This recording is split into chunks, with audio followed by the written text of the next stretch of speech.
Bueno, estimados amigos de la Cámara de Comercio Brasil-Cataluña, de la Cámara de Comercio Brasil-España, soy Francisco Arbós, el director de la Cámara de Brasil-Cataluña.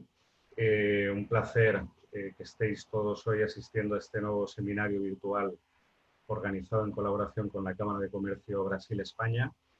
Hoy vamos a hablar de un tema que creemos de enorme interés para todas las empresas que forman parte de este colectivo.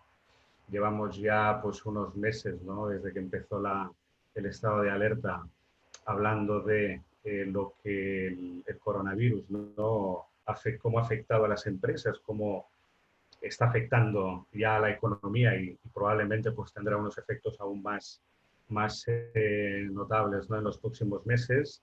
Y lo que hemos hablado de comunicación, hemos hablado de ventas, hemos hablado de tecnología, de comercio, de la situación en Brasil, etcétera. Pero una de las cosas que queríamos era poder hablar también de cómo va a ser la empresa del futuro, es decir, cómo va a ser esa nueva economía de la que tanto se está hablando y que, bueno, hasta el momento pues parece algo que es como muy abstracto, igual que la empresa, la nueva empresa del futuro, igual que la nueva normalidad, ¿no?, que estamos ahora empezando a adaptarnos a ella, y realmente nos interesaba poder debatir con expertos, con consultores expertos en diversas áreas de la gestión empresarial, sobre cómo debe ser o cómo va a ser esa empresa del futuro. Entonces, como veis en el programa que estoy compartiendo con todos vosotros, hoy tenemos a 4 consultores, ¿no?, especialistas en diversas áreas. Tenemos a Jordi Grau, de Executive Partners, que es una consultora de negocio especializada en desarrollo de negocio, internacionalización, tecnología. Y bueno, él también ha trabajado muchísimos años en Naturgy, en desarrollo de negocio y en mercados latinoamericanos, y él nos hablará de la parte de revisión estratégica, ¿no? También Antonio Fernández Carracedo, de Development Systems, también una consultora de negocio con una experiencia ya de décadas, ¿no?, ayudando a empresas, ¿no?, a desarrollar sus negocios, a reformular sus negocios, no siempre con intención pues lógicamente, de mejorar los resultados y hacer que las empresas sean más eficientes, y él además es responsable en Development Systems del mercado latinoamericano, ¿no? David López, de FIOS Smart Knowledge, que es un partner tecnológico de nuestra cámara y una empresa dedicada a servicios de tecnología, digitalización y marketing digital.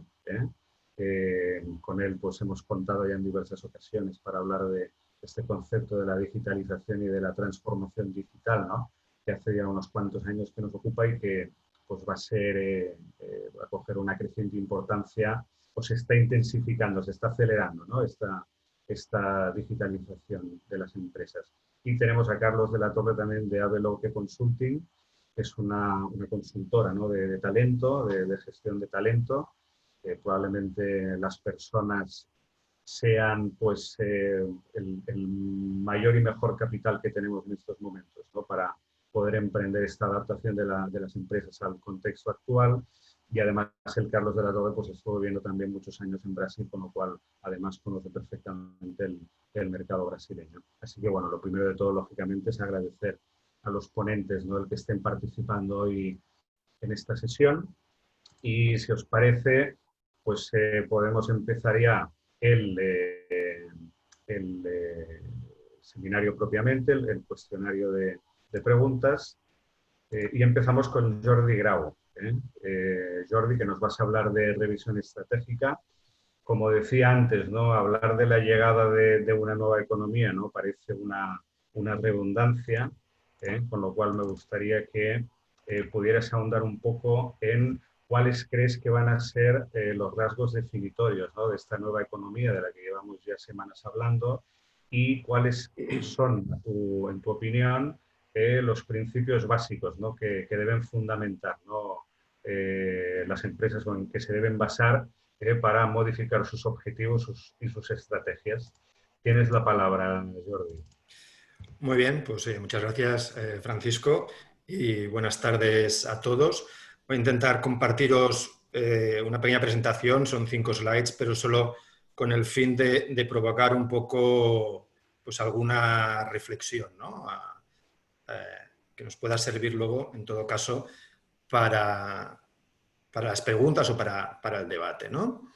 Bueno, lo primero es que nadie tiene la bola de cristal, ¿no? Nadie sabe realmente cómo va a ser esta nueva economía.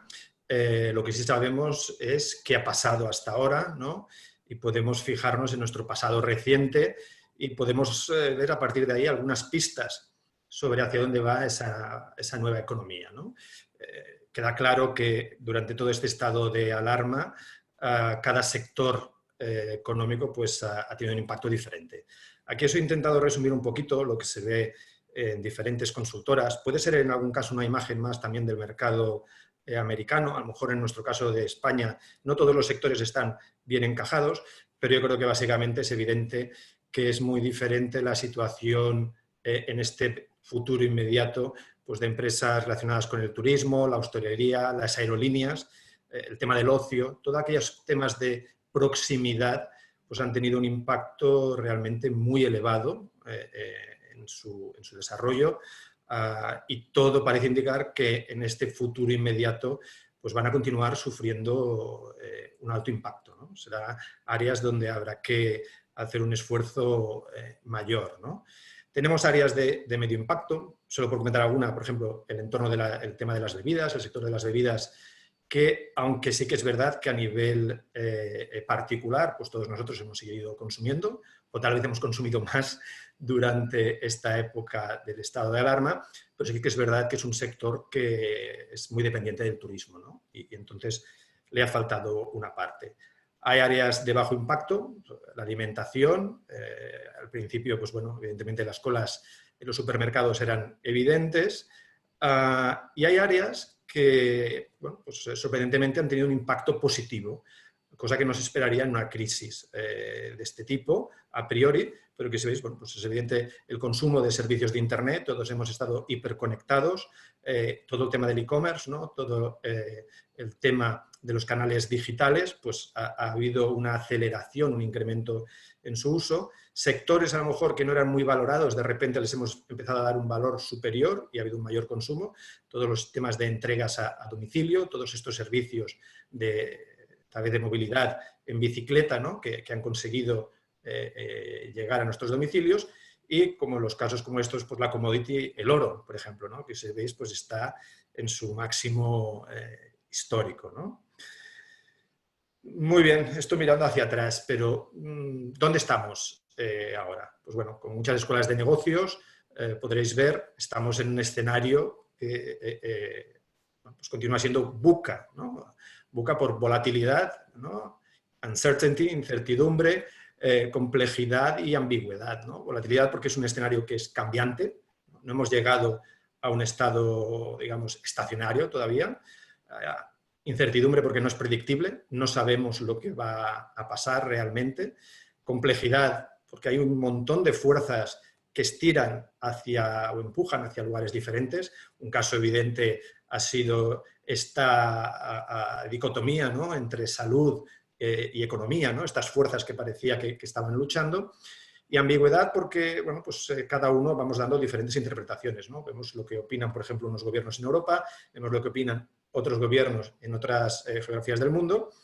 Y bueno, solo para daros un ejemplo, pues esto con datos de la Universidad Johns Hopkins, que han sido muy, digamos, han hecho un seguimiento muy al detalle de las cifras disponibles, pues podéis ver simplemente el caso de Brasil o el caso de Estados Unidos de ayer, ¿no? El número de contagios de Brasil pues fueron casi 25.000 en un día y en Estados Unidos se superaron los 40.000. Y ayer los asesores médicos del gobierno de Estados Unidos ya estaban hablando que podían llegar a 100.000 casos de nuevos contagiados diarios. Todo eso nos lleva pues, a una situación sin precedentes en cuanto a esta incertidumbre, ¿no? Habéis visto, por ejemplo, que en el mes de marzo pues la bolsa en Estados Unidos, Standard & Poor's, el índice 500 de Standard & Poor's, pues cayó en un mes un 33%, ¿no? O sea, la depreciación fue brutal. Sí que es verdad que hubo un repunte, aunque pues no se ha llegado a los niveles anteriores a esta crisis, ¿no? La cotización del petróleo, ¿no? ¿Cuándo se había visto que la cotización del petróleo llegase en determinados días a valores negativos, ¿no? Entonces, las consecuencias que esto puede tener, ¿no?, en función de cómo evoluciona la pandemia, pues evidentemente no las sabemos. Por lo tanto, ¿qué es lo aconsejable? Trabajar proyectando diferentes escenarios, desde escenarios más conservadores hasta escenarios más ácidos, y sobre esto ver cómo nos podemos mover.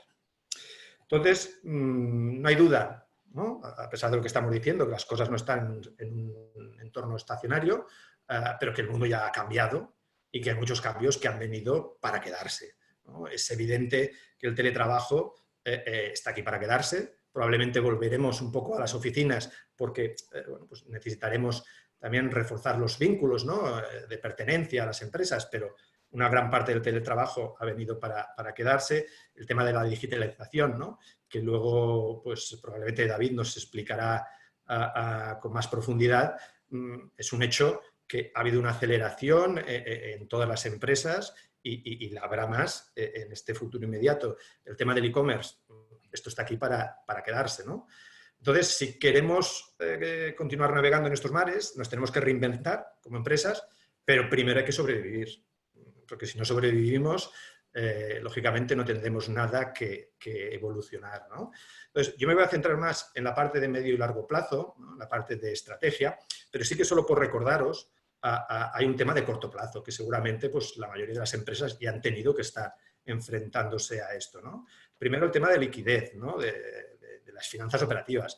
Pues evidentemente que las empresas han tenido que ver realmente qué pasaba con su caja, ¿no? Cómo se optimizaban los gastos, cómo se reducían, cómo nos financiábamos, etcétera, ¿no? Sin liquidez, pues no hay sangre en las venas, no hay vida. La gestión de personas, bueno, pues desde ERTES, despidos, ajustes de plantillas, ajustes de salarios, bueno, ha habido que ver toda esta parte, digamos, dura, pero también toda la parte de motivación, ¿no? No se sabía muy bien qué es lo que, hacia dónde íbamos. El teletrabajo pues, ha sido una necesidad de la noche al día, ¿no? O sea, ha habido que, esta gestión de personas, los líderes de las empresas han tenido que trabajar muy fuerte esta parte, su comunicación para alinear a sus equipos, ¿no? Y luego otro tema que se ha visto muy claro es todo el tema de la cadena de suministros, ¿no? Como todo el tema de la globalidad, pues ha hecho que haya grandes cadenas que están descentralizadas, ¿no? Pues si todo está en China y todos los países requieren cosas de China, pues evidentemente todo esto ha tenido que las empresas agilizar cómo reorientar estas cadenas de suministros, ¿no? Pero teniendo presente que esto es algo que si no se ha hecho es work in progress, es algo que se está haciendo, pensando un poco más a medio y largo plazo, pues hay tres cosas que son básicas, ¿no? El tema de la estrategia, ¿no?, revisión de la estrategia, que es lo que básicamente comentaremos rápidamente. El tema del plan de negocio, ¿no? No me sirve el plan de negocio que tenía. Seguramente todos proyectábamos una hoja de ruta con unos volúmenes de negocio que es muy difícil de mantenerlos. Algunos de los sectores hemos visto que incluso los podrán mejorar, pero la gran parte de los sectores tendrán que hacer un esfuerzo aquí de revisión de su estrategia para progresar en su plan de negocios. Y finalmente, pero no menos importante, el tema de satisfacción de los clientes. Porque si ya era importante que el cliente estuviera en el centro, pues todavía es mucho más importante, y probablemente Antonio nos lo comentará, porque el cliente ha cambiado. Las necesidades y las expectativas del cliente seguramente son otras en este momento. Para revisar la estrategia, ¿por dónde empezamos? Pues primero yo creo que hay que empezar por el escenario. Nuestra esencia como empresas puede ser la misma, pero si el escenario es diferente, seguro que con la misma esencia obtendremos resultados diferentes, ¿no? Un ejemplo que me ponían cuando estudiaba estos temas de negocios era el caso de un campeón, un nadador, pues que hacía el Canal de la Mancha y fue campeón de natación en el Canal de la Mancha, ¿no?, cruzando de Francia a Gran Bretaña. Este señor se fue a Estados Unidos, a la costa este, a Nueva Inglaterra, y quiso tirarse al mar. Le dijeron, oye, cuidado, que aquí el agua... Tal. No, yo soy campeón. Ese señor se ahogó. ¿Por qué? Porque las condiciones eran otras. Él no contaba con la temperatura del agua, no contaba con las corrientes, etcétera. Estaba en un escenario diferente y su esencia, sus cualidades no le sirvieron para ese escenario. Por lo tanto, ¿cómo podemos ver este escenario? Pues bueno, con la excusa de las 5 fuerzas de Porter, podemos ver, oye, mis proveedores, mis competidores, mis clientes, mis productos, ¿continúan siendo los mismos o han cambiado? o van a cambiar. ¿Hay nuevos competidores que antes no tenían porque han cambiado las reglas del juego? ¿Hay nuevos clientes, nuevos segmentos de clientes a los que puedo llegar a cambio de otros segmentos que he perdido? ¿Mis proveedores son más fuertes ahora, son menos fuertes? ¿Han aparecido otros productos porque hay otras tecnologías? Bueno, todo esto, ¿qué fuerza tiene ahora cada uno, ¿no? ¿Cómo me sitúo yo como empresa o empresario frente a esta situación? Esta es una reflexión que cada uno tiene que hacer en su sector, porque de esto va a sacar conclusiones que son necesarias en el momento de pasar al siguiente punto, ¿no? Que realmente redibujar la estrategia pues en toda la dimensión, que básicamente son cuatro vectores.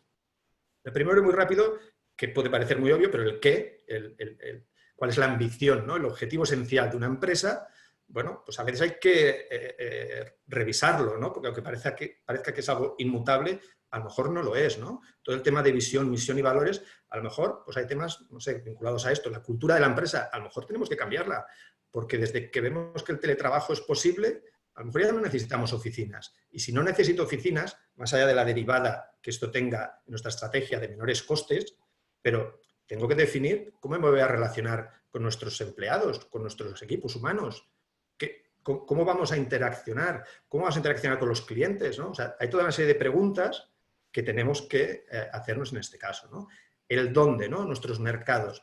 ¿Cuáles son nuestros mercados? ¿Yo me quedo en mi mercado nacional o me tengo que internacionalizar? ¿Mi mercado potencial lo tengo que incrementar o no? ¿O yo me voy soy una empresa que trabaja por un nicho muy concreto? ¿Soy B2B? ¿Soy B2C? Bueno, pues en estos mercados, ¿cuáles son mis clientes? ¿Son los mismos segmentos de clientes que tenía hasta ahora o han cambiado? Igual que el tema de mis canales. A lo mejor yo antes tenía un canal presencial y ahora ya no me sirve porque he tenido que desarrollar, para luchar contra la competencia, pues los canales digitales, e-commerce. El coste comercial que tiene uno y el coste comercial que tiene otro son muy diferentes. Por lo tanto, en el momento que yo tenga que construir mi plan de negocio, estos elementos van a tener impacto. El cómo, la propuesta de valor, ¿no? Que es lo que yo le ofrezco al cliente. ¿Cuáles son realmente sus ventajas competitivas? Porque seguramente ahora mi producto ya no sirve a lo mejor tal y como estaba. Bueno, a lo mejor ahora se valora más la proximidad.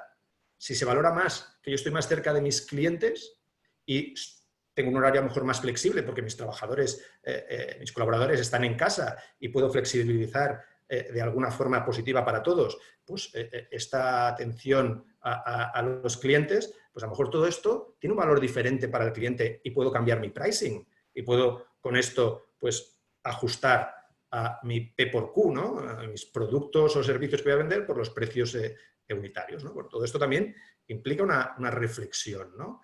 En cuanto a este valor que le damos al cliente. Y por último, con el qué. Bueno, aquí hay como dos partes, ¿no? La parte más de recursos, ¿no? De capacidades, pues tanto la parte humana, ¿no? El talento, con qué cuento para hacer esto posible y mis recursos materiales. A lo mejor había cosas que yo no hacía, ¿no? No producía yo y las producían terceros y a lo mejor ahora veo que son críticas que las haga yo y tengo que reindustrializarme o ampliar una parte o no, o me tengo que a lo mejor asociar con otros, etcétera, ¿no? Pero luego también toda la parte de modelos, de procesos, de los sistemas, ¿no? Toda la parte de la digitalización, pues oye, a lo mejor no todos teníamos, disponíamos de los sistemas que nos permitían hacer un seguimiento y control pues más automatizado, ¿no? Y a lo mejor esta es otra parte, ¿no? La robotización administrativa, ¿no? Tenemos que, el talento que tenemos, pues a lo mejor lo tenemos que dedicar a las tareas de valor agregado. Y todo esto, pues a lo mejor hay que ajustar las plantillas o a lo mejor hay que contratar personas con otro perfil, ¿no? Sea como sea, todo esto implica una serie de reflexiones a nivel estratégico que cada empresa tiene que hacer porque su sector es muy, muy particular y su esencia pues también es muy, muy particular y a través de todo eso pues después revisar, lógicamente, el plan de negocio, ¿no? Y bueno, esto que es genérico y que después, si queréis alguna pregunta, podemos comentar entre todos, pues si necesitáis cualquier ayuda, pues oye, estamos nosotros que también nos podemos echar una mano y que luego pues podemos compartir nuestros datos. Muy bien, gracias Jordi. Bueno, una de las cosas que apuntabas, ¿no? Me ha gustado esa imagen, ¿no? de la gorra que ponía Cash is King, ¿no? Imagino que muchas empresas ahora sobre todo están preocupadas por las ventas, ¿no? ¿Qué hacemos, no? Vamos a fidelizar clientes, hemos de utilizar esto como una oportunidad para encontrar nuevos clientes, generar nuevo negocio. Entonces, la parte de las ventas es una gran preocupación para las empresas, ¿no? Entonces, me gustaría que Antonio Fernández Carracedo, ¿no? de Development Systems, pues pudiera también concretar un poco, ¿no? en el aspecto comercial cómo deben hacer las empresas. Hay quien dice actualmente, ¿no? que esta situación no va a traer un cambio de gustos, sino un cambio de hábitos, ¿no? Entonces, en un entorno en el que es evidente que están cambiando los patrones de consumo, ¿no? y probablemente muchos de ellos para quedarse, y que las empresas están llevando, ¿no? están conduciendo una transformación de sus negocios. ¿Cómo crees tú, Antonio, que se tiene que adaptar o se tiene que reajustar el pipeline comercial a estas nuevas condiciones? Bueno, muy bien. Oye, muchas gracias a la Cámara de Comercio de Brasil, de España, Carolina, Francisco, Javier, Antonio del Corro, bueno, a todos. A ver, básicamente es una pregunta concreta. O sea, estamos hablando aquí. El gran problema que tienen ahora mismo los directores comerciales, ¿vale? Que son con los que yo hablo, pues tienen dos problemas. Uno es un tema de forecast y otro de pipeline. Es decir, de las previsiones y de cómo llegar al final de la venta. Entonces, el tema pipeline, solo para que nos entiendan los amigos brasileños, es lo que ellos llaman funil de ventas. ¿Vale? Entonces, al final son diferentes fases que atraviesa una venta, desde un lead hasta un cierre. Entonces, con el tema que comentaba Francisco de la nueva economía, y que también ha recalcado Jordi en la parte de medio plazo, bueno, y de corto plazo, claro, el pipeline es un tema de corto plazo absoluto. Entonces, si hay nueva economía, yo siempre digo, bueno, si hay nueva economía, pues posiblemente habrá nuevo pipeline. ¿Vale? Y pensar una cosa, que estamos en una economía, o sea, siempre llevamos ya años en una economía de oferta, es decir, hay más oferta que demanda. Tú coges cualquier sector, cualquier cosa que quieras hacer, por ejemplo, quieres esto, pues hay millones de modelos. Entonces, en estos momentos ya estamos en la superoferta. Entonces, estamos en una superoferta excesiva y muy poca demanda. Entonces, hay más oferta que demanda. A partir de ahí, ¿qué pasa? El pipeline se basa en datos. Y estos datos normalmente son datos históricos. Y esto, claro, después de lo que está pasando y bueno, que ha pasado, estos datos históricos pues no van a poder sobrevivir. Es decir, a mí un dato histórico para hacer una previsión de comparar de junio contra junio 19-20, bueno, pues evidentemente no sirve, esto ya lo sabe todo el mundo. Entonces, la información vive de los datos y estos datos en estos momentos tienen un problema de incertidumbre. Entonces, claro, ¿cuántas fases, o sea, cómo vamos a llegar a una venta hasta la última fase? Bueno, pues ahí hay unas grandes dificultades para saberlo y los clientes, los directores comerciales y sus equipos tienen graves problemas en estos minutos. De hecho, a mí me hace mucha gracia que cuando hacen ERTES, pues más aquí en España, cuando hacen ERTES han puesto a los equipos comerciales en ERTE porque dicen, bueno, es que tampoco pueden salir a vender. Y yo, por ejemplo, soy contra esta idea, digo, no, si es que es cuando más tienen que trabajar. Pues claro, ¿cómo no van a salir? Si es que, claro, no salen a visitar, pero tendrán que hacer otras cosas. En estos minutos se ve muy clarísimamente quién es partner, ¿vale? Quién es un cliente partner, es decir, quién tiene información, buena información, ¿vale? Y en cuál haces una venta estratégica y quién es un partner, ¿vale? El que sea un partner transaccional. Ah, mira, Antonio. Antonio, ¿qué tal? ¿Cómo estamos? No se te oye, perdona. Ahora sí, no. Tienes que conectar el micrófono, Antonio. Es que hay que saludar porque ha entrado el jefe, claro, esto es un cliente interno. Lo digo para que lo sepáis. No nos oye. Pero bueno, sigamos. Entonces, por un lado tienes los partners, que hacemos ventas estratégicas, y los que son venta transaccional. En estos momentos se está viendo muy clarísimamente qué clientes te pasan buena información. Y aquí los equipos tienen que agudizar los sentidos, porque si no, no pueden hacer una buena predicción. Y yo, por ejemplo, consejos que me pedías, pues el primero es el realismo. Y el realismo en estos momentos, pues duele bastante. Duele bastante, ¿por qué? Porque, claro, las previsiones son bastante malas, el forecast es malo. Entonces, por un lado, la empresa quiere acelerar, También hay diferentes tipos de venta. Por ejemplo, una venta que esté programada a 5 meses y que empezó en febrero y está más o menos cerrada, pues esa se va a conseguir. Una que tenga que empezar hoy, pues posiblemente no.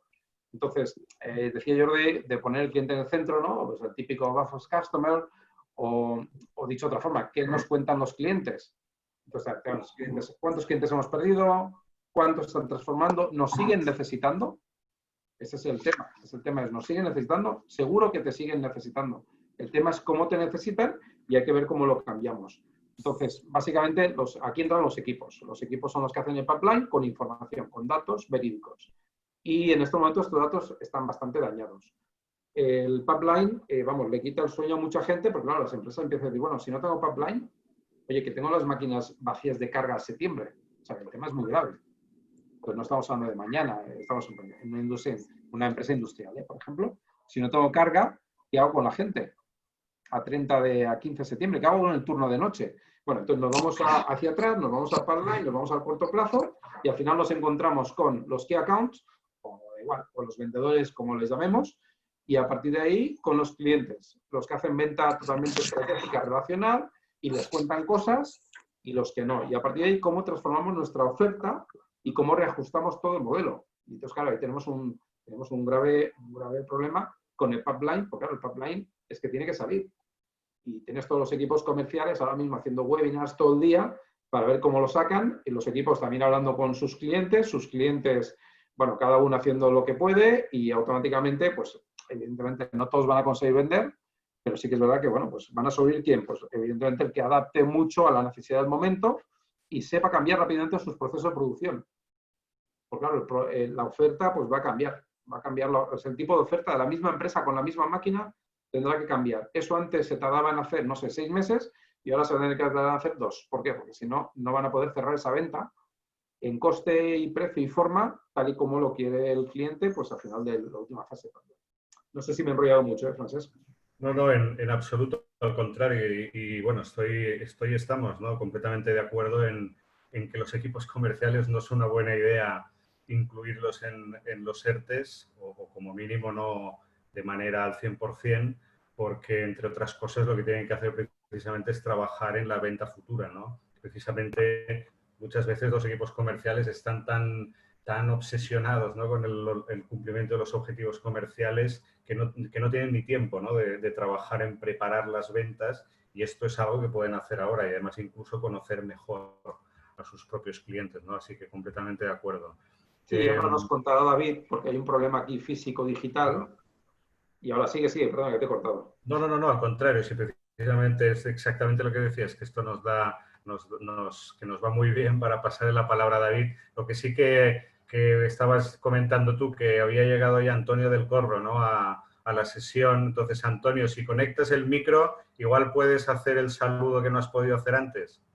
Bueno, no, yo quería saludar a los ponentes, saludar a los que están conectados, a ti, Paco y Carolina.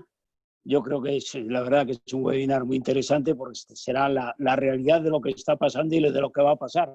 Por lo que creo que lo primero que tenemos que hacer es oír a los panelistas y hacerles las preguntas más precisas para que ellos nos puedan contestar y ver un poco cómo va a ser nuestro futuro, ¿no? Por eso. Exacto. Y solamente esto. Bueno, muy bien, Antonio. Pues Paco, sigue. Pues pasamos entonces a David López, de FIOS de Smart Knowledge. Lógicamente, uno de los temas de los que más se ha hablado en las últimas semanas, meses, es transformación digital, la digitalización de las empresas, ¿no? Es evidente que todos, quien más, quien menos, se ha visto obligado, ¿no?, a teletrabajar o a utilizar estas tecnologías, ¿no?, para poder mantener ese ritmo de trabajo. Y ahora la pregunta que se formula en muchas empresas y muchas personas es: ¿estos nuevos hábitos de trabajo se van a quedar?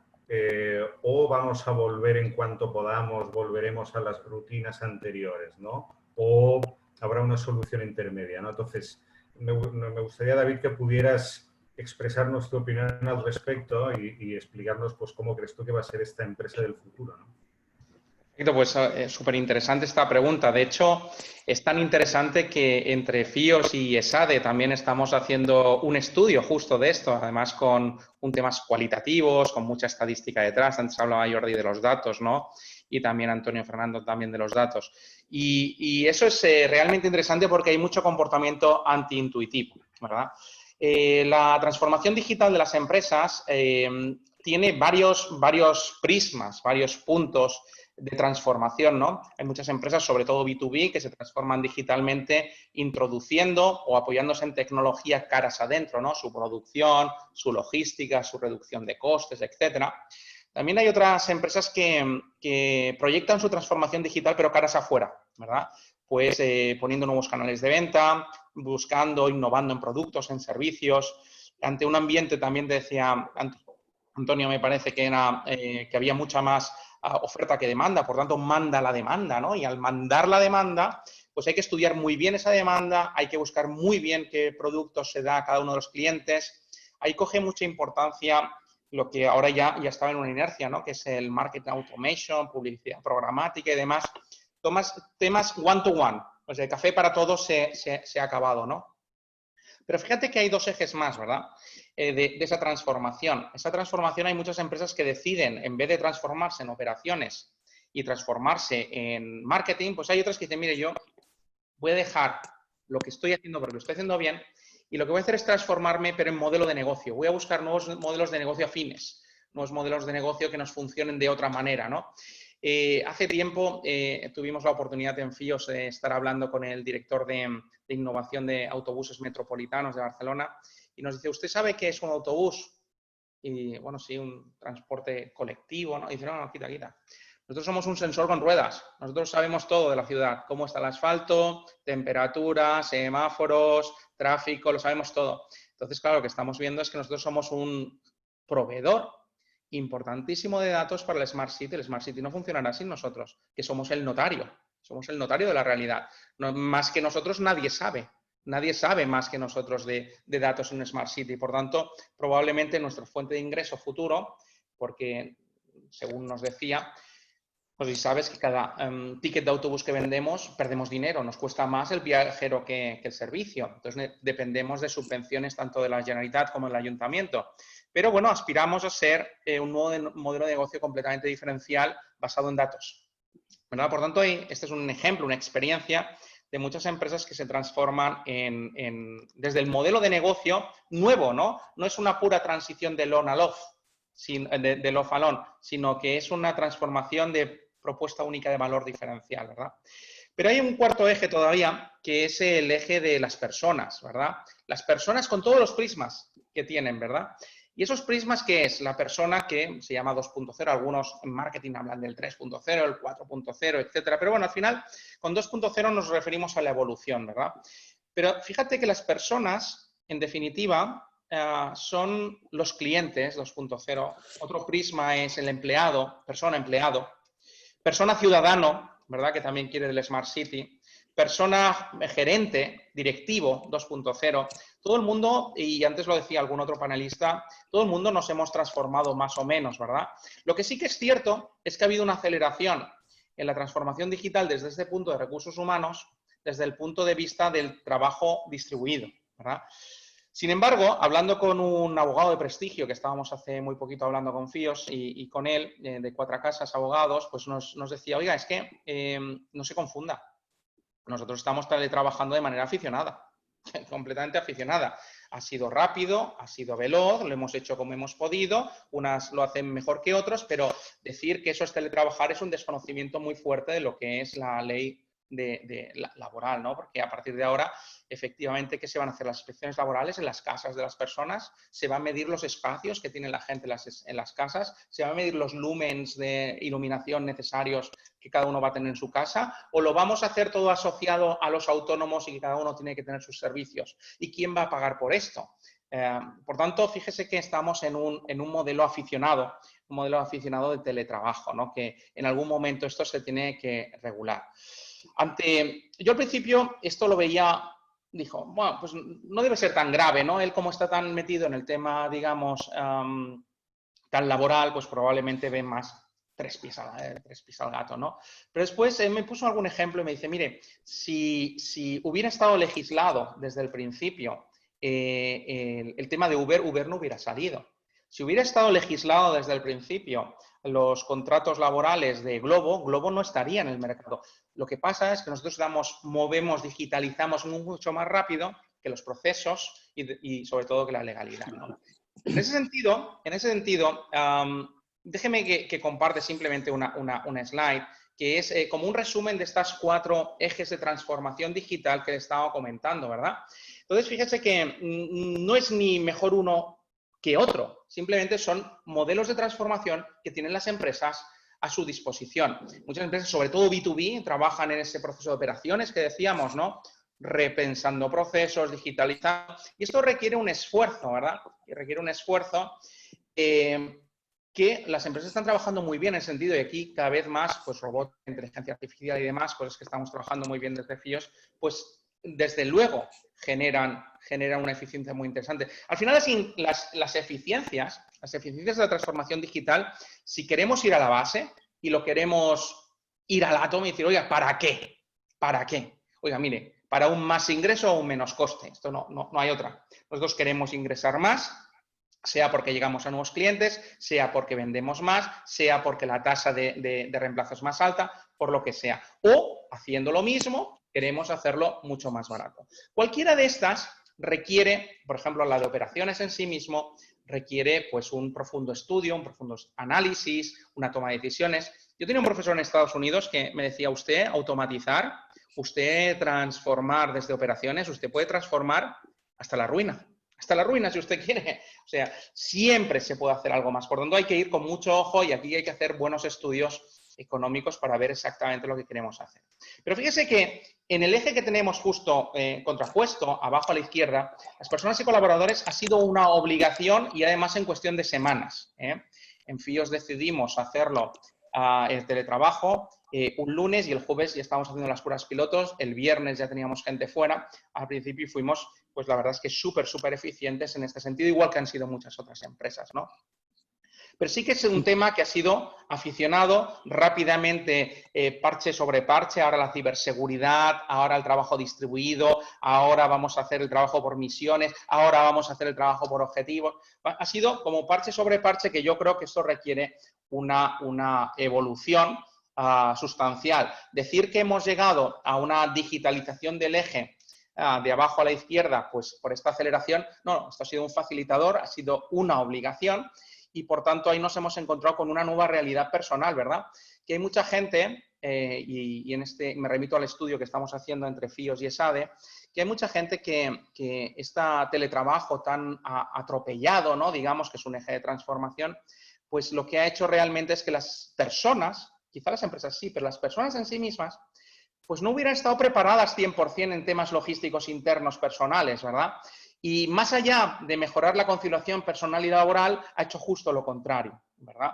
Entonces, por tanto, ahí nos estamos encontrando en unos resultados bastante antiintuitivos, en los cuales hay casi un 40% de las personas que reclaman volver. Porque al volver tienen claro en muchos tipos de trabajo, en otros no, pero en muchos tipos de trabajo tienen muy claro la hora que se entra y la hora que se sale. En los trabajos distribuidos a día de hoy, lo que nos encontramos en el estudio es que hay mucho microcorte, las horas no se aprovechan del todo, sí que se aprovechan los desplazamientos y demás, pero hace que las jornadas se alarguen mucho más. ¿Cómo veo el futuro y cómo lo ven incluso pues, varios expertos con los que hemos estado hablando? Pues vemos un futuro híbrido, ¿verdad? En el cual tenemos que conseguir, ya que hemos abierto la caja de Pandora, ya que hemos visto los principales truenos y principales pecados que hay ahí dentro, ¿verdad? Creemos que hay que buscar la eficiencia de las dos cosas. Hay puntos positivos y negativos en ambas dos. Por tanto, de alguna manera, todo lo que es trabajo personal, trabajo focalizado, que muchas veces todos nuestros trabajos tienen mucho aparte de personal, pues ese es un trabajo susceptible y muy fácilmente digamos, de alguna manera deslocalizable. Pero después el contacto humano, el trato humano, las reuniones, el lenguaje no verbal, que desde luego cada vez más, pues plataformas como la que estamos usando, Zoom y demás, pues pues ayudan, pero sí que pierden ciertos matices que son interesantes en muchas reuniones, aunque solo sea por el contacto personal. Por tanto, fíjate que eso es un tema que incluso, mira, te voy a poner un ejemplo. El otro día estábamos en ESADE justo y nos decían, oye, nos decía una persona, y qué bien, ¿no? Porque ahora todo va a ser online, vamos a competir online. Y digo, no se equivoque, esto nos deja en muy mala posición, ESADE, ¿verdad? Y dice, ¿por qué? Y digo, porque mire, nosotros pues tenemos unos precios razonablemente altos porque tenemos una enseñanza de calidad, pero esto quiere decir que alguien que está dispuesto a gastarse 30, 40.000 o invertir 30, 40.000 euros en un máster, ¿por qué lo va a hacer en ESADE y no en Stanford o en Harvard? Si todo lo hace desde su casa igual, la plataforma es la misma, ¿verdad? Por tanto, oiga, el que quería vivir una experiencia en Barcelona, una experiencia internacional aquí, y por eso elegía una universidad como esta, pues ahora probablemente ya no lo va a hacer, ¿verdad? Por tanto, lo que hay que buscar es la propuesta única de valor. ¿Qué es diferencial ahora? ¿Qué es diferente? Oiga, ser relevante aunque sea para una minoría. Hay que buscar esas minorías y para cada una de ellas buscar una propuesta única de valor. Ya no vale tener una propuesta única de valor aceptada por muchísima gente. Ahora lo que necesitamos es buscar el one-to-one. El one-to-one. Y la digitalización nos lo permite.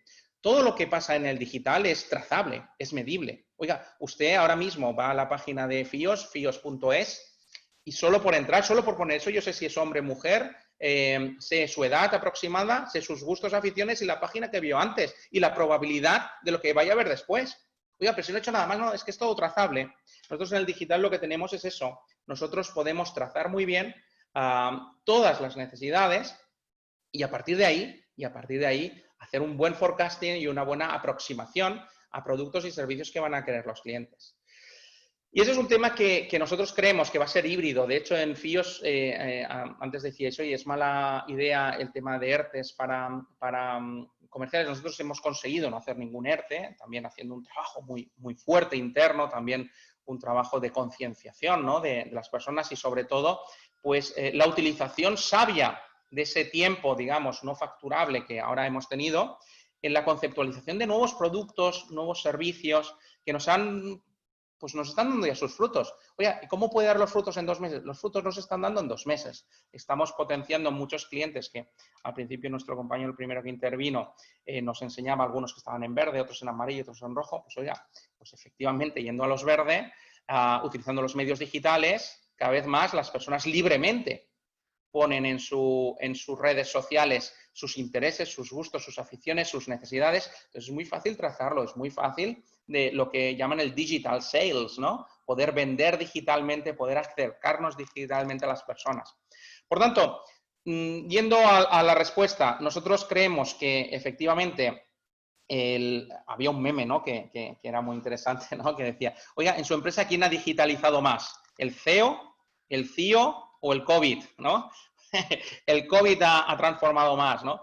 ¿Pero por qué? De una manera ineficiente, de una manera aficionada y de una manera tirando de la persona del eje que tenemos abajo a la izquierda. Por supuesto, ese eje ha tirado de otros ejes, pero ahora requerimos hacerlo bien, requerimos hacerlo profesional, requerimos hacer con unas mediciones. Oiga, a transformar, y quédense con esto, transformar te puedes transformar hasta la ruina, si necesitas.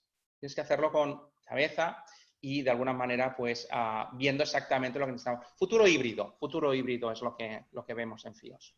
Muy bien, pues bueno, David, me da la sensación, es como si hubierais quedado vosotros en paralelo para preparar la sesión de hoy. Porque precisamente Nunca sabes, Francisco. Realizas tu intervención hablando de personas, ¿no? Y precisamente Carlos de la Toma, que es el próximo ponente, es quien va a tocar este tema del talento y de las personas, ¿no? Antes de pasar al segundo turno de preguntas, esta última pregunta del primer bloque va para ti, Carlos. Cuando hablamos de personas, es evidente que en las últimas semanas todos, que más que menos, nos hemos tenido que adaptar a esta situación y probablemente la nueva economía de la que estamos hablando hoy vaya a necesitar que las personas, que los trabajadores, pues trabajen nuevas competencias, ¿no? Entonces, yo quería que nos expresaras tu visión de cuáles son esas competencias, ¿no?, que las personas, ¿no?, van a tener que cultivar, por un lado, y por otro lado, algo que también me parece muy interesante, que es las empresas cómo deben actuar también para preservar también ese talento que tienen en casa, por ejemplo, empleados que son analógicos, ¿no? Y que de alguna manera pues la empresa va a tener que ofrecerles también la posibilidad, ¿no?, de que puedan adaptarse a ese nuevo entorno, o a esos nuevos patrones, pero que también es una responsabilidad de la empresa. Entonces, ¿qué competencias crees que se deben desarrollar y cómo las empresas deben asegurar que sus propios empleados trabajan esas competencias? Bueno, antes de nada, agradeceros a la Cámara y a todos los ponentes el poder participar con vosotros. La verdad, la facilidad que da todas las aportaciones previas no hacen sino reforzar un poco el papel que tiene el foco en la persona en el momento actual. En las dos preguntas, una tiene que ver la respuesta en la otra, pues es obvio que las principales competencias van a estar orientadas a desarrollar una formación importante en las que llamamos soft skills, ¿no?, de las habilidades blandas. ¿Por qué? Porque es importante que cada vez más se potencie el desarrollo de las habilidades en la comunicación, que se sepa liderar y gestionar equipos, adaptación obviamente a las nuevas tecnologías, que se potencie la inteligencia emocional y que haya procesos de desarrollo constante de la persona, ¿no? Y todo eso tiene que ver mucho con la formación, que es importante en este momento que todas las empresas hagan especial hincapié para desarrollar los equipos y mejorar o identificar otras competencias adicionales, ¿no? Perfecto. Sí, y en cuanto a las empresas, ¿cómo crees que ellos qué papel crees que tienen que jugar también con sus propios empleados? Porque yo me imagino que habrán muchos empleados más analógicos que probablemente tengan un poco de miedo, ¿no?, que estén un poco aterrorizados por lo que les pueda pasar. La verdad que esta preocupación ya existe desde hace un tiempo, ¿no? Hay informes de la OCDE que desde el año pasado el 22% aproximadamente de las personas iban a tener dificultades para adaptarse a la nueva problemática, pero este contexto lo que ha hecho es potenciar esa necesidad de formarse y adaptarse a las nuevas circunstancias, ¿no? Entonces es consecuencia de todo lo que está sucediendo en estos últimos meses, y las empresas lo que deben hacer es diversificar y potenciar y formar a los equipos para que sean complementarios y apoyen en otras áreas, ¿no? Muy bien. Muy bien. Pues pasamos entonces al segundo bloque. No sé si estás preparado, Antonio. Sí, estoy preparado. Pues todo bueno, en principio, oye, primero excusarme porque los problemas técnicos han sido que ella entrado a mitad de las primeras preguntas y de tanto a Jordi pues no le he podido oír. Pero por esto es una pregunta que le quiero hacer a Jordi. Es decir, bueno, la pandemia ha hecho pensar a unas nuevas formas de trabajo que los estamos viendo en todas las empresas, pero no es lo mismo las grandes empresas como las pequeñas empresas. Yo te quiero preguntar, Jordi, ¿cómo tú ves si la valoración que van a hacer estas grandes empresas o las pequeñas empresas en cuanto a su negocio va a ser una valoración o una motivación puramente económica?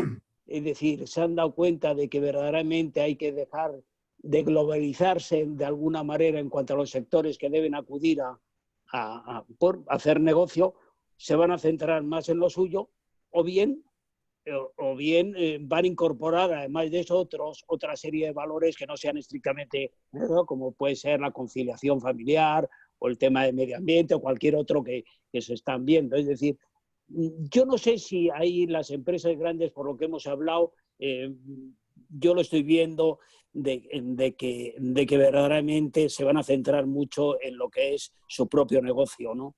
Ahora, en las pequeñas no estoy tan no sé, no tengo esa opinión, ¿no? Yo creo que las empresas en un momento malo van a intentar tocar todos los temas posibles para hacer negocio. ¿Tú qué piensas de ello? Bueno, pues Antonio, yo creo que... Claro. Primero saludarte, perdona. No, oye, encantado. Como tenemos la suerte que esto está grabado, nos podemos ver luego otra vez. No, yo creo que decirte que aquí, claro, una cosa es el deber ser, ¿no? O sea, lo que creemos que debería de ser y que, pues, sobre todo ahora, en toda la parte de la ética empresarial, en la visión, ¿no? Digamos, de estudio de la ética empresarial, pues se cree que el mundo tiene que evolucionar por este camino, pero evidentemente cada empresa le aprieta el zapato a lo mejor en momentos diferentes, de forma diferente, ¿no? Pero está claro que aparte de la visión orientada al accionista puramente, ¿no? de la visión principal de una empresa, ¿no? Que es generar valor económico. Está muy bien, es necesaria, pero no es la única, ¿no? Aparte de aquellas cuestiones de responsabilidad social corporativa que algunas empresas pueden hacer por quedar bien, porque creen que es lo que toca, yo creo que realmente es un momento donde hay que pensar que la empresa tiene que generar un servicio para la sociedad en la que pertenece, ¿no? O sea, que no solo puede estar pensando en el accionista, ¿no? Creo que las empresas tienen que salir de los dilemas y buscar la conciliación. Y esta conciliación en el sentido más amplio, ¿no?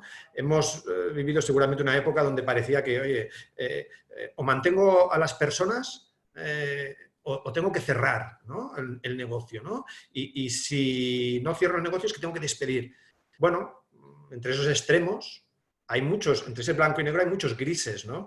Que seguramente pues, es un camino, ¿no? ético que hay que transitar, ¿no? Buscar la conciliación y, oye, pues en lugar de despedir, a lo mejor hay empresas que pueden plantearse por qué no nos bajamos todos el sueldo, ¿no? Porque una empresa es una empresa y está para generar valor económico. Entonces, si hay que reducir los costes de personal, ¿no? Los costes de recursos, pues a lo mejor nos toca a todos, ¿no?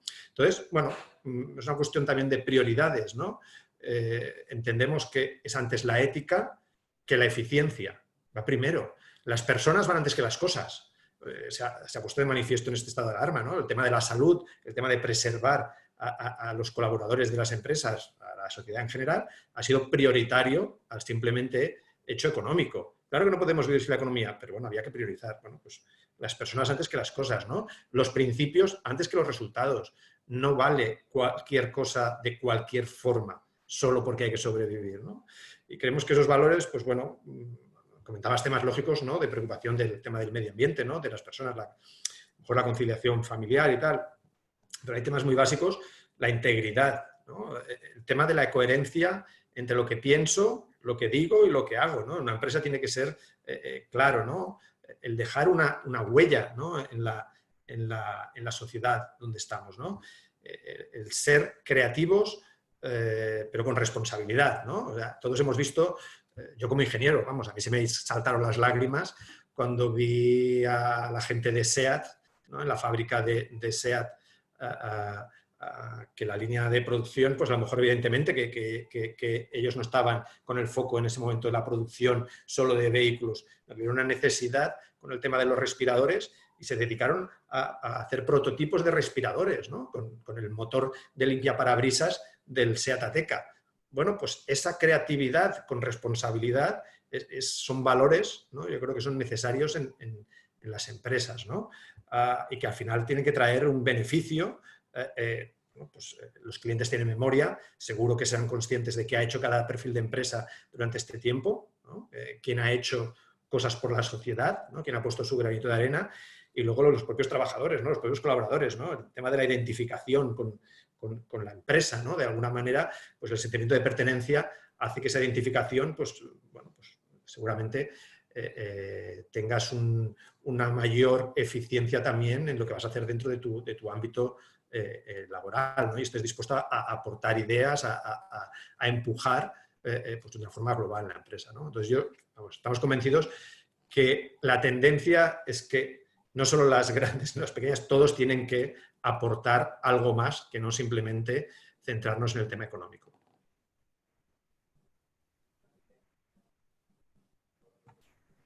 Antonio, tienes que encender el micro. Gracias, Jordi. Yo estoy totalmente de acuerdo. Creo que la ética o los valores son fundamentales y no solamente el ganar dinero por ganar dinero. Y creo que ahí vamos. Pero bueno, yo creo que también tú has comentado el tema de SEAT. Es verdad, se han tenido que dedicar a hacer respiradores y tal. Pero yo creo que también ahí no debe depender exclusivamente en temas puntuales en un momento determinado, que grandes empresas privadas se tengan que volcar a solucionar los problemas que deben estar solucionados en parte por el gobierno de turno, no te digo sino el que haya en cada momento, porque verdaderamente yo creo que lo que hay que también le toca al gobierno el facilitar algunos temas básicos para que esto no suceda y que empresas que se tengan que dedicar a su propio negocio tengan que cambiar por dar ese paso social. Bueno, hablado de esto, yo quería comentarle a Antonio Fernández un poco, y va en el mismo sentido, los valores ¿qué valores van a adquirir la importancia en ese economía low cost de valores que se indica o que se habla en el ámbito del desarrollo del negocio? Y si estos valores se van a incluir en los argumentos de venta. Esto va más para aquellas empresas con un aspecto comercial importante, quizá la mediana y pequeña empresa está dedicada más al tema comercial, ¿no?, que la gran empresa. ¿Verdaderamente qué argumentos, estos valores se van a incluir en sus argumentos de venta o no? Antonio. Pues sí, Antonio. A ver, no, solo para hacer una pequeña referencia que decía Jordi, los respiradores es un proyecto donde yo he estado metido, es impresionante. Los que hacen ese aparatito, el motor de limpia parabrisas, una empresa que se llama Doga, donde nosotros es un gran cliente nuestro, y ellos pararon mucha parte de la fábrica para hacer motorcitos que funcionasen un poco más rápido, etcétera, más pequeños.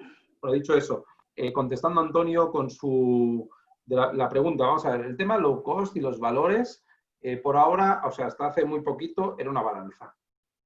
Entonces, una balanza, es decir, si era low cost, la gente que quiere, pues pagar menos. ¿Tú qué quieres? ¿Pagar menos por tu coche de 20.000? Pues querrías pagar 18, y si puede ser 16, y si puede ser 12. Claro, esto es una cadena que repercute en todo el mundo. Entonces, por un lado había mucho low cost sin muchos valores.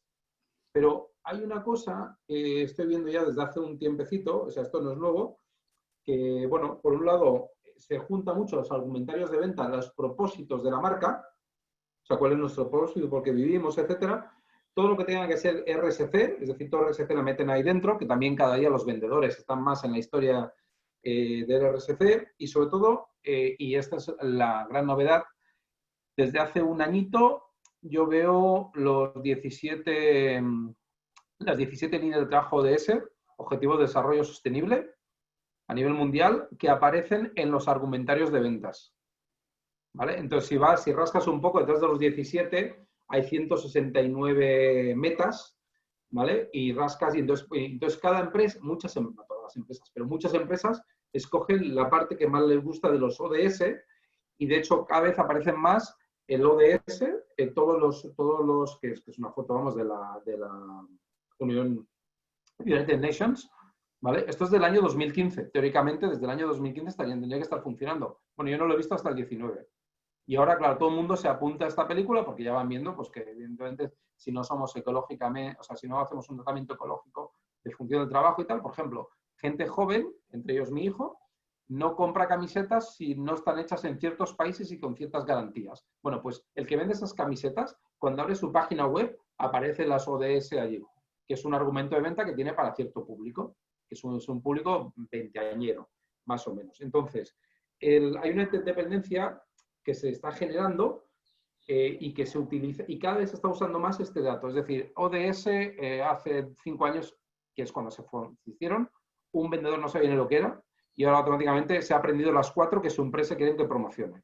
Y es un primer paso.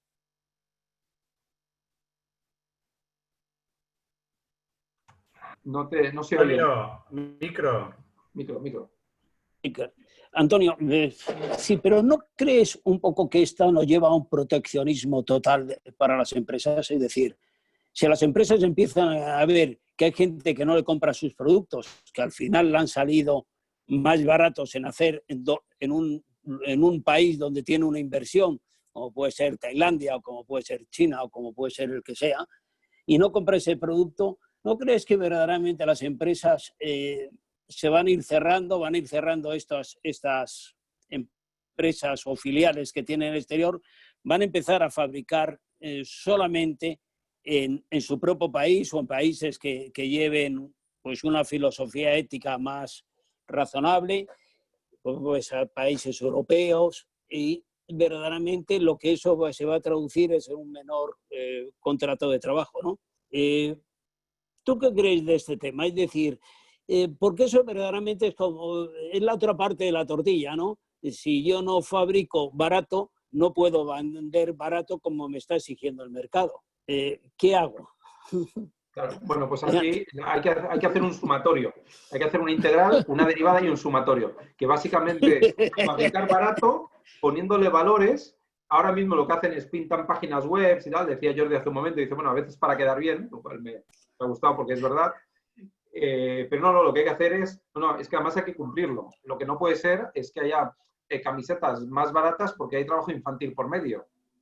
Totalmente punible por la United Nations. Entonces, claro, esto habrá que solucionarlo de alguna forma. Y todos sabemos que si está hecho en Malasia, bueno, pues cuidado porque lo hay.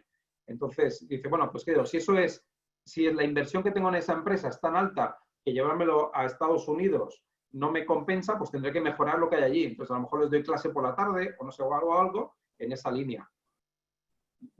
Muy bien. Gracias, Antonio. Tienes razón. Hay que hacer, como tú dices, un sumatorio y una resta para ver lo que sale. Muy bien. La siguiente pregunta es un poco a David sobre el tema de la digitalización. Es verdad, los modelos que ha traído esta pandemia, el hecho de estar todo el mundo conectado para ir trabajando desde su casa, pero ¿qué modelos de trabajo se van a producir a partir de ahora? ¿Y qué riesgos conlleva y cómo deben mitigarse estos riesgos? Que a nadie se nos escapa, porque el trabajar desde nuestra casa con los procesos, como no sé quién decía antes, que estamos en un periodo de digitalización, pero de ir por casa, ¿cuáles son sobre todo los riesgos que van a mitigar, que van a llevar estos nuevos procesos de digitalización para las empresas? Sí, pues es un tema interesante. Fíjate que sí que efectivamente tiene una serie de riesgos, pero déjame empezar por los beneficios, ¿verdad? Y también con un ejemplo, como ponía antes. También tuvimos la oportunidad hace unos meses de estar con el director de innovación de Embutidos Noel, no sé si os sonará, y hablando con Embutidos Noel nos decía, mire, a mí la transformación digital me está costando un par de puntos más que a mi competencia. Digo, ostras, ¿y eso cómo puede ser? Resulta que tenéis unos procesos que todavía hay que revisarlos, que puede ser que no tengáis presencia digital, que podéis decir, no, quita, nada de eso. Entonces, lo que tenemos es una dificultad en la captación de talento. Hombre, ¿y a qué te refieres? Y dice, mira, pues nosotros tenemos unos activos muy interesantes en la Cataluña central, pero claro, el talento internacional quiere ir a Madrid, Valencia, Bilbao o Sevilla. No quiere venir aquí en medio de la nada. Y traerlos aquí en medio de la nada me cuesta más que a otros. Y después, además, resulta que la rotación de talento es demasiado alta. Entonces, mi transformación digital básica o inicial es conseguir poner centros de decisión de la compañía pues fuera de las oficinas habituales, ¿no? Ir a otros sitios. Esto pasa mucho también en banca o en cualquier otra empresa así madura, ¿no? Que quiere transformarse. Una de las primeras cosas que piensa es, oiga, mi germen de transformación no puede estar en estas oficinas. Mi germen de transformación tiene que estar en otro sitio. No podemos transformar un banco desde una sala llena de madera de roble y que huele a puro. Es un ejemplo, digamos, demasiado Exactamente. Demasiado exagerado, pero sí que se requieren otras maneras, ¿no? Para esto de innovar. Y efectivamente, pues ahora mismo hay una capacidad de captación de talento internacional brutal. Aunque estemos de manera aficionada, hemos barrido la barrera de trabajar desde casa, hemos barrido la barrera, digamos, de choque cultural, ¿no? Cada vez más las empresas están buscando ese talento internacional, incluso las grandes ya hace tiempo que lo hacen, pero me refiero más a las pequeñas, ¿verdad? Y un tema que también ha salido aquí, que es súper interesante, es el tema de estos valores que decíamos. El futuro de las empresas, sobre todo de las empresas de servicios, es de valores.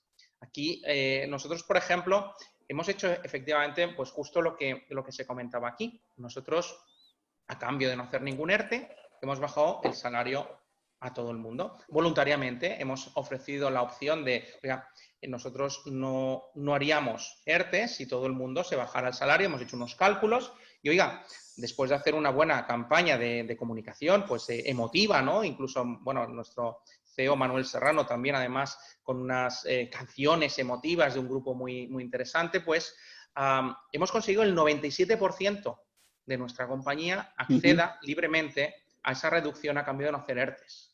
¿Eso qué ha pasado? Fíjate una cosa interesante que además comentaban Jordi Grau. Eso lo que ha pasado es que inmediatamente lo que tenemos es otro problema encima de la mesa, que es que hay gente que tiene igual o más trabajo que antes cobrando menos. Y hay gente que tiene muy poco trabajo y cobra pues más de lo que está produciendo, lo cual genera un conflicto interno importante. Entonces nosotros lo que hemos conseguido o lo que hemos hecho es llenar ese trabajo de esas personas que tenían, digamos, exceso de horas libres. ¿Y qué hemos hecho? Pues llamar a clientes y decir, oiga, ustedes no están haciendo el proyecto o nos han quitado el proyecto, pues porque ya no lo necesitan o porque no lo pueden pagar o porque les va mal. Si la respuesta es no lo podemos pagar, hay incertidumbre, la nuestra era, se lo vamos a hacer igual gratis, porque yo tengo a la gente igual aquí pagada. La tengo aquí pagada y se lo voy a hacer igual. ¿Eso qué ha hecho? Pues a la que se han recuperado un poquito estos clientes, nos han priorizado delante de otros proveedores. Estamos ganando posiciones a paso gigantado en determinados clientes, ¿verdad? Y por otro lado, también hemos conseguido hacer proyectos internos muy, muy interesantes. ¿Esto cómo lo conseguimos? Claro, lo conseguimos porque nuestros procesos, nuestros proyectos son de digitalización y quieras que no, pues nosotros tenemos que ayudar a estas empresas a digitalizarse. Entonces, por tanto, fíjate, sabéis que, por ejemplo, los ERTES se han ampliado, ¿no? Pues nosotros teníamos una previsión inicial, la que tenía todo el mundo de ERTES, pero esto se ha hecho más largo. Entonces, ¿qué pasa? Había una segunda tongada, digamos, de necesidad de ampliar esta reducción de salario pues unos meses más. Al haber cierta incertidumbre de que había algunos compañeros de trabajo pues que o no lo podían aguantar tantos meses, o en vez de 2 meses eran 4 meses, no es mucho más, no podían aguantar 4 meses, lo que hemos hecho es, la directiva sí que nos bajamos esto y a los demás se bajan un porcentaje inferior, si quieren, ¿no? Entonces, pues nuevamente hemos conseguido una reducción, digamos, muy interesante de costes, porque al final resulta que, antes lo decía Jordi, aquí esto es un tema de o ingreso o coste, o tienes más ingresos o tienes menos costes, aquí no hay otro. No hay otra, ¿no?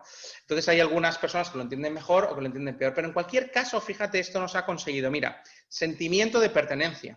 La gente que ha visto esto le ha gustado mucho. Efecto atrayente de talento. Muchísimas peticiones para trabajar con nosotros hay. Efecto de priorización delante de clientes. ¿Por qué? Pues por la ética que hemos demostrado. Porque nosotros preferimos un partnership, preferimos estar todos juntos que lo que es el beneficio a corto plazo, ¿no?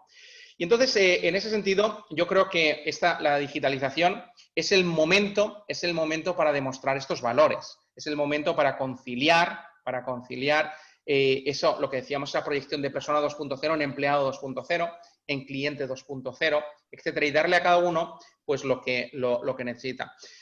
Por otro lado, efectivamente, lo que ha generado es cada vez más comercio digital. Sin embargo, hay estudios que dicen que el comercio digital también es un tema aficionado, es un pico que está habiendo ahora porque es un tema cultural y la gente está deseosa y con muchas ganas de volver a los centros comerciales, de volver a las tiendas normales, etc. Por tanto, hay parte del retail que necesita decisión de compra que va a volver ahí al retail, ¿verdad? Pero sí que es cierto que los productos indiferenciados, aquellos productos que van a precio, aquellos productos que son de marcas concretas, oigan, pues sí, efectivamente estos tienen que competir cada vez más en el e-commerce. Pero no en cualquier e-commerce, porque ustedes como usuarios, igual que lo soy yo, su comodidad, ¿qué va a hacer? Ir a grandes marketplaces, ¿verdad? Ir a mano, ir a Amazon, ir a los grandes. No al comercio del barrio y deportespepito.com. Ese deportespepito.com, pues oiga, lo que tiene que hacer es realmente buscar bien su portfolio, ver dónde él tiene que vender qué puede vender directamente, qué tiene que vender a través de terceros y generar, antes Jordi hablaba de las fuerzas de Porter, ahora hablo yo de las 4 P's de Kotler, ¿no? Hay que buscar la P de plaza, ¿no? ¿Cuál es el mix de plaza adecuado para ello? Y el mix de plaza, nosotros aquí en España tenemos, tenemos muchas virtudes y tenemos un defecto muy grande, que es enseguida queremos las cosas nuestras. Enseguida quieres vender a internet, quiero mi e-commerce, enseguida yo vendo con mis. Y eso es muy caro, muy complicado y requiere de mucha más inversión en marketing digital que en tecnología, ¿verdad? Entonces, muchas veces no es necesario construirse activos digitales propios, sino aprovechar los activos digitales que están. Por tanto, lo primero, una buena selección de dónde y cómo queremos vender. Un buen entendimiento de quién es el cliente o el nuevo cliente que hay detrás. Y por supuesto después una reputación y un trabajo de reputación online detrás, porque al final las compras digitales, como no hay presencia física, van sobre reputación, ¿verdad? Entonces, esos serían un poco los puntos fundamentales. La ventaja, oiga, los canales digitales se abren.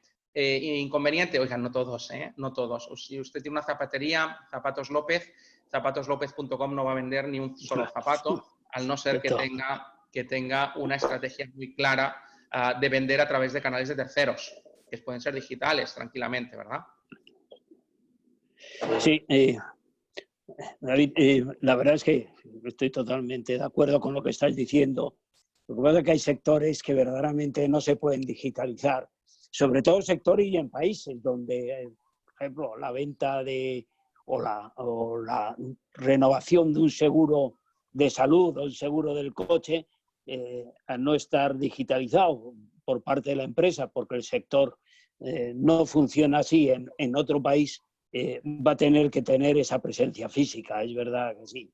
También lo que tú dices, las empresas pequeñas o como tú hablabas de Zapaterías López, pues verdaderamente, como no encuentres un nicho de trabajo propio y específico, no va a poder seguir subsistiendo. Ahora, una de las cosas... Perdón, sigue. Perdóname, Antonio. Simplemente es un tema de cuanto más cerca del cliente estás, o sea, en la cadena de suministro, al final es una cadena de suministro que el digital la desintermedia. Es decir, antes teníamos un fabricante a mayorista a distribuidor o al revés, minorista y cliente, ¿no? Entonces esto se desintermedia porque el fabricante puede ir directamente al cliente final. O sea, tú puedes comprar unos zapatos, decíamos, se lo puedes comprar a zapatoslopez.com, se lo puedes comprar a Decathlon, se lo puedes comprar a Nike.com directamente. Nike. Exactamente. Entonces, ¿qué pasa? Pues mire, hay que ser muy consciente del punto de la cadena de suministro que estamos. Cuanto más aguas arriba, cuanto más fabricante eres, más potencia sobre marca y producto.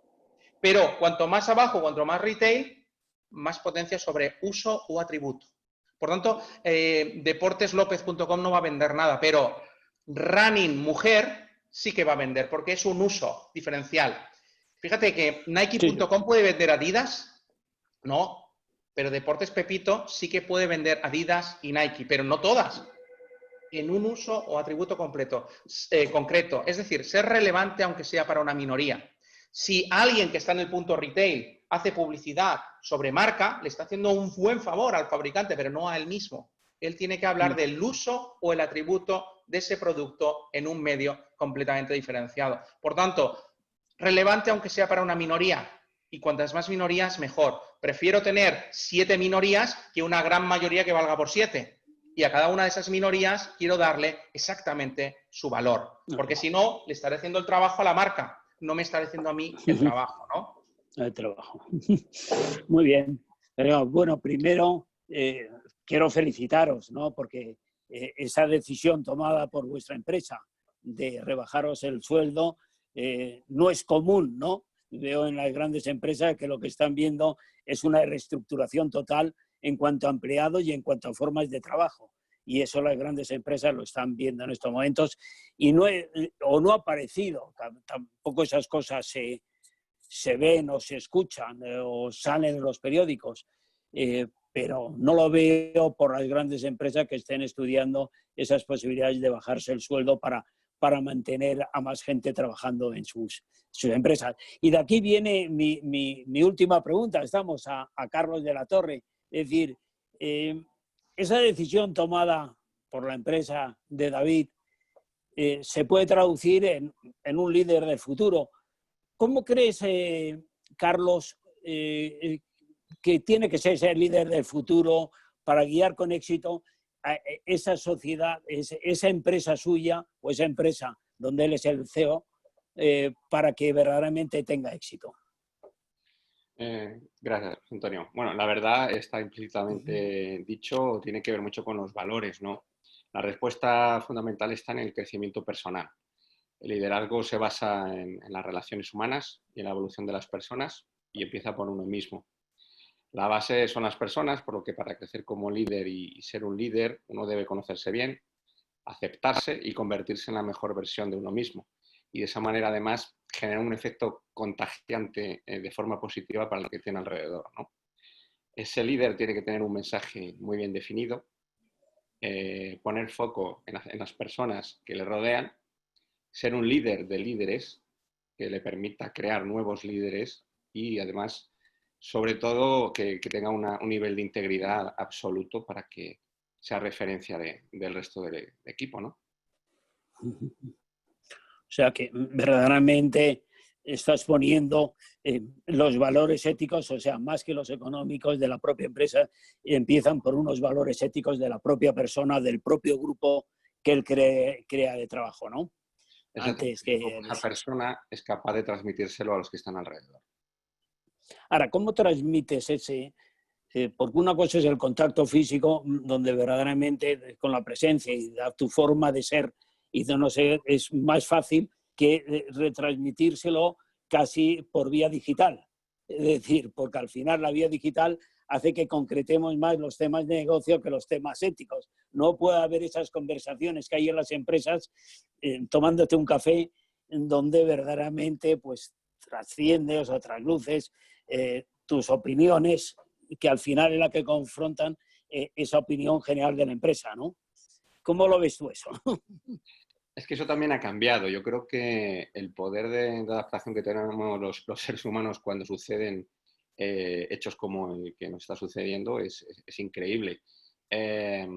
Nosotros, a mí me gusta estar siempre en la calle, pero el grado de empatía, la receptividad que están teniendo muchas personas para hacer un contacto, aunque sea por llamada o una videoconferencia, está siendo espectacular, ¿no? Entonces, yo estoy seguro que necesitamos nuevamente tener ese contacto físico como parte fundamental para transmitir valores y generar oportunidades. Pero sí que es cierto que también nos hemos adaptado bien a esta circunstancia y nos permite comunicarnos mejor unos con los otros, ¿no? De una forma más directa e incluso objetiva, sino para ahora, sí, para el futuro, ¿no? Sí. Muy bien, Carlos. Bien. Esta era la última pregunta. Paco o Carolina, yo no sé si tenéis alguna pregunta antes de finalizar un poco el webinar. Sí, tenemos alguna pregunta aquí que han lanzado a través del chat general, ¿eh? Entonces, nos pregunta Pedro Úbeda, bueno, da la enhorabuena a David López, ¿no?, por su exposición. Y su pregunta dice, bueno, teniendo en consideración los canales digitales del mercado brasileño, ¿cómo entiendes que puede afectar a la exportación e internacionalización de empresas españolas en Brasil, ¿no? Comenta que dependerá mucho de cada sector, pero que le gustaría conocer tus primeras impresiones. Bueno, sabiendo que igual al hacer la pregunta relacionada específicamente con Brasil, entiendo, David, que tal vez puedas incluso generalizarlo, ¿no?, al mercado internacional en este caso. Sí, la verdad es que es un tema muy, muy interesante y depende mucho de países y de la situación concreta de cada país que esté pasando ahora mismo en el súper corto plazo, porque cada país pues, ha podido superar esto de una manera pues, mejor o peor, ¿no? Y esto va evolucionando en cada momento. Pero sí que es cierto que cada vez más lo que va a ir pasando es que, digamos, que se genere oferta propia en cada país, ¿no? De manera que se vaya cubriendo desde todos los países, de manera que, de alguna manera, los productos y servicios, por supuesto, sean más localizados, ¿verdad? y después los productos se tiendan, digamos, a customizar máximo a cada uno de los países y de las culturas que haya. Entonces, en ese sentido, fíjate que ahora mismo lo que estamos teniendo son muchas fronteras cerradas, muchas fronteras cerradas, y si te refieres al súper corto plazo, pues efectivamente se va a tener que trabajar muchísimo con mercado nacional o con stock que ahora mismo esté habiendo en cada uno de los países, ¿verdad?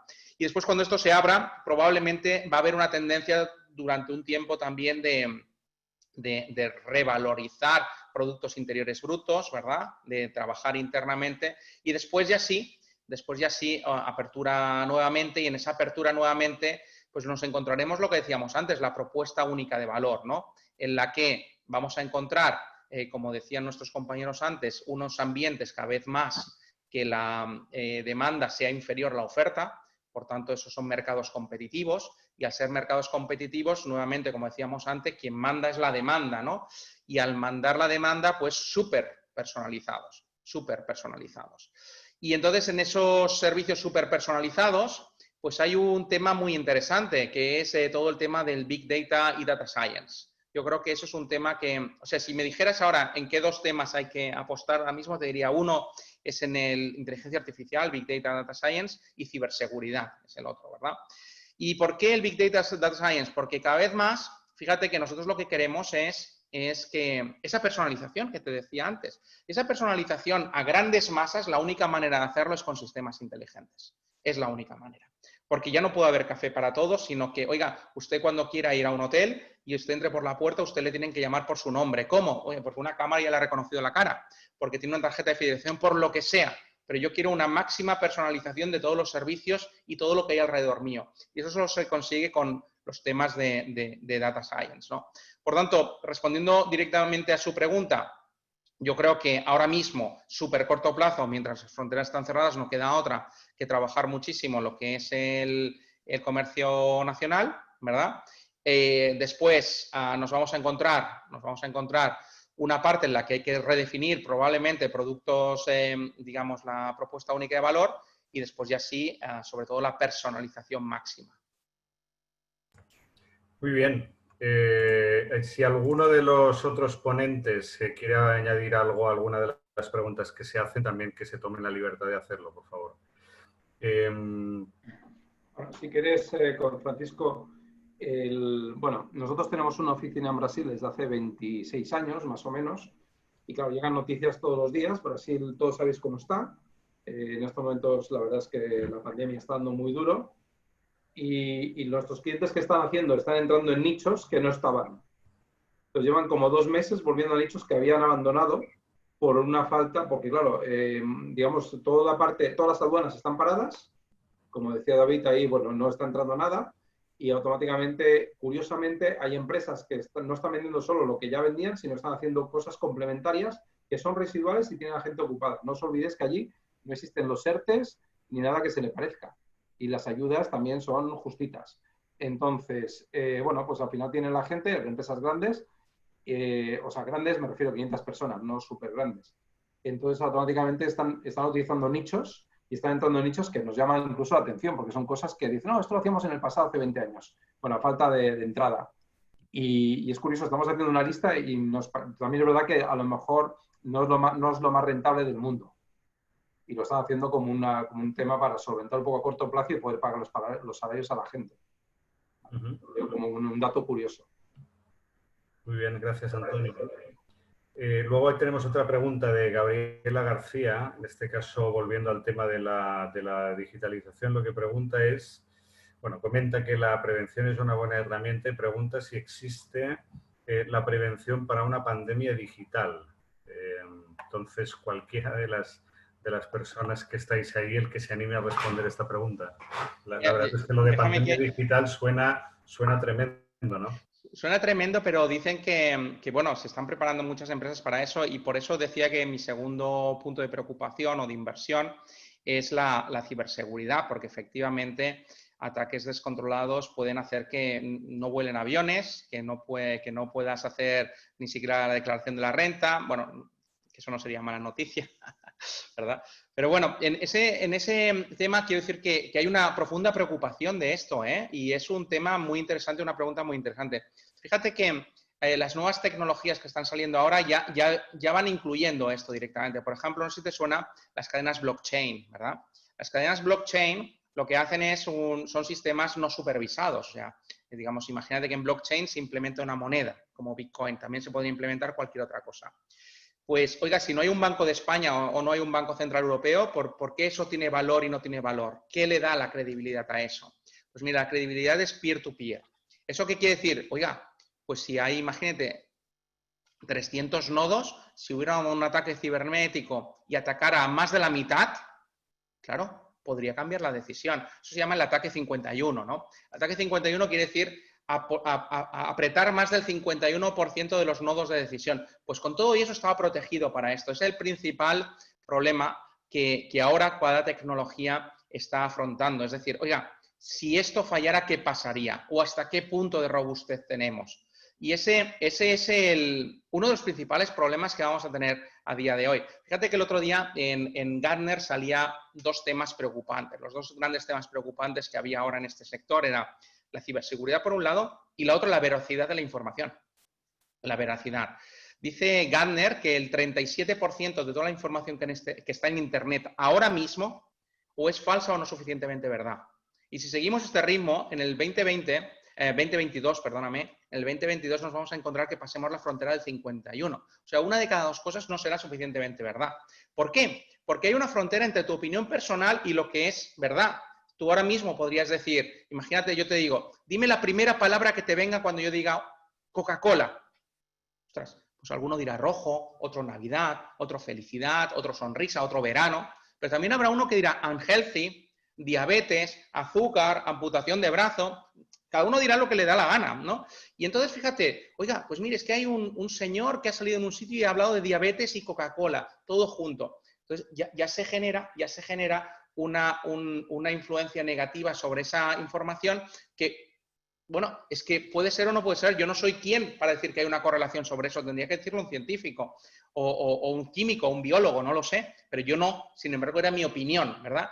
Y al ser mi opinión, probablemente alguien la puede tomar como cierta. Y eso es lo que está pasando a día de hoy. Y también se está trabajando en la securización de esa información y en la trazabilidad de quién dice qué. Y eso es otro tema preocupante que tenemos ahora mismo. Por tanto, en este sentido, la ciberseguridad, la credibilidad, ¿verdad?, de la información, son los dos temas más importantes que hay ahora mismo, porque somos tecnodependientes. Usted no puede realizar una semana de su vida sin tecnología a día de hoy, sin que eso le impacte profundamente en su comportamiento diario. Entonces, eso es lo que algunos llaman la era de la humanidad o la era de la tecnología, básicamente es por eso, porque no ha habido nunca antes una excesiva dependencia de esto, ¿verdad? Entonces, la dependencia es completa. Usted, a día de hoy, yo creo que todos ya tenemos una edad, ¿no? ¿Te acuerdas cuando te sabías el número de teléfono de todos tus amigos de memoria? Ahora, ¿cuántos te sabes de memoria? No te sabes ninguno. Antes sabías casi todas las calles. Ahora, oiga, si no voy con el GPS, no llego, ¿verdad? Tenemos una excesiva dependencia de eso.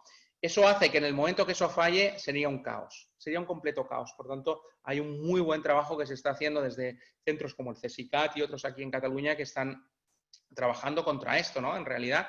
Oiga, no es exagerada la pregunta ni está fuera de lugar. Yo creo que es una pregunta súper interesante que la tenemos que tener muy encima de la mesa, ¿eh? Muchas gracias por esa pregunta. Muy bien, pues muchas gracias, David. Y yo creo que esto, bueno, no sé, Jordi, creo que ha No, yo quería hacer una apreciación por tener un final feliz, ¿no? Que muchas veces somos muy críticos, ¿no? Ya sé que estamos en un ámbito ahora a España, Cataluña, Brasil, ¿no? Y seguramente, pues a lo mejor la visión brasileña puede ser un poco diferente de la española, ¿no? Pero somos muy críticos normalmente con nuestras capacidades, ¿no? Y yo creo que esta crisis, más allá, por ejemplo, de algo que ha puesto de manifiesto, ¿no? Y es la excelencia, a pesar de los recortes del personal sanitario, ¿no? Los equipos médicos que tenemos, nuestra salud en general, pública, privada, que yo creo que es de merecer, hay que tener un respeto. También todo el tema de las infraestructuras, sin querer hacer publicidad a las empresas que se dedican a ello, ¿no? Pero todo el tema de las infraestructuras que ha permitido todas nuestras comunicaciones, hay que reconocer que España ha funcionado muy bien. Yo tengo compañeros y amigos en Francia, por ejemplo, y no ha funcionado, vamos, ni la cuarta parte de cómo nos ha funcionado a nosotros, ¿no? O sea, la capacidad que ha tenido el sistema para soportar el exceso de carga que le hemos puesto todos, pues demuestra que nuestras infraestructuras en algunos casos están mejor de lo que algunos de nosotros mismos nos pensamos, ¿no? Y hay que pensar que pues, nos ha ayudado a hacer un paso del desierto, de este tramo del desierto, mucho mejor.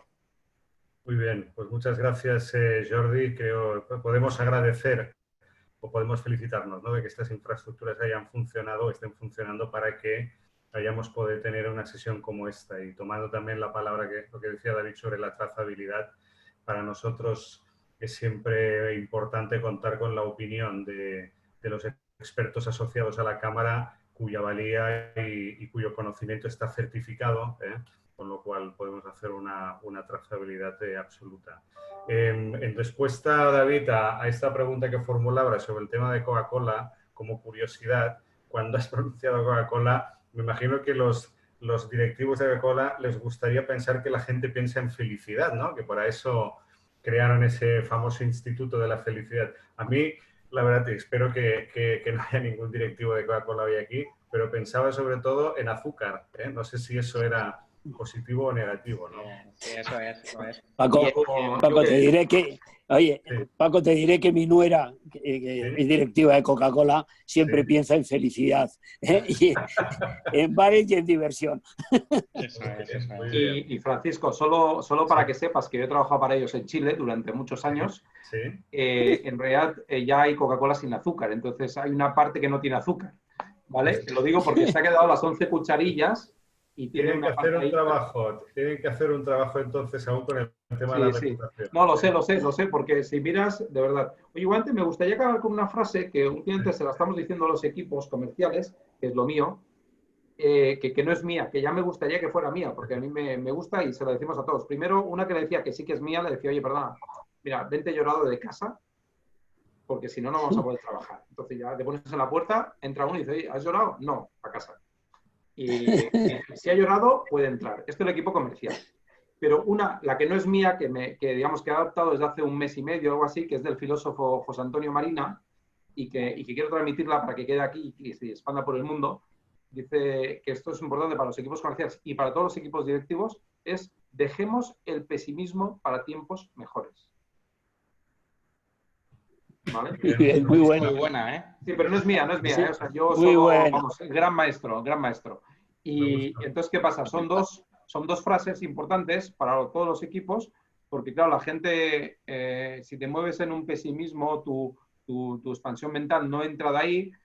Hay gente crítica con esto diciendo que el pesimista es el optimista realista, bueno, lo que tú quieras, pero en realidad te bloquea. Y los equipos comerciales no pueden estar bloqueados. Y ya está. Bueno, eso, digamos que lo del pesimismo podríamos decir que es un lujo, ¿no? Es un lujo para cuando vienen las vacas gordas, ¿no? En época de vacas flacas no tenemos ni tiempo de ser pesimistas, ¿no? Bueno, muchas gracias, Antonio, entonces, por este punto y final. Gracias a todos los que habéis participado. Gracias, David, gracias, Jordi, gracias, Antonio, gracias, Carlos de la Torre. Y bueno, Antonio y Carolina también de la Cámara de Brasil España por haber hecho posible que fuera esto un evento conjunto. Y nada, pues yo creo que nos despedimos ya hasta la próxima ocasión, en la que seguiremos debatiendo sobre la empresa del futuro en esta Cámara, que sobre todo lo que pretende es estar al lado de las empresas y conocer la realidad de las empresas y ayudarlas en la medida de lo que nos resulte posible. Así que muchas gracias a todos y hasta una próxima ocasión. Muy bien, gracias. Muchas gracias. Enhorabuena a todos. Muchísimas gracias. Adiós, gracias por participar. Adiós. Hasta luego, un abrazo.